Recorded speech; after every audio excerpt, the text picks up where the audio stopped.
ধৈর্য ধরো। কখনো কখনো ভালো জায়গায় পৌঁছানোর জন্য খারাপ পরিস্থিতির মধ্যে দিয়ে হাঁটতে হয়। সময়ের অপেক্ষা করো, সঠিক সময়ে ঠিক পেয়ে যাবে।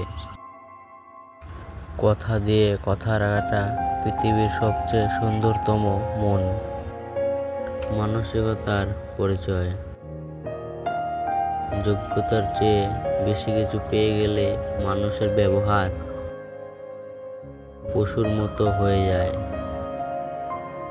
লিখতে গেলে যেমন বানান ভুল হবেই, তাই বলে কি লেখা ছেড়ে দাও? ঠিক তেমনি সম্পর্কের মাঝে কিছু ভুল অবশ্যই হবে, তাই বলে মানুষটার হাতটা ছেড়ে দিও না।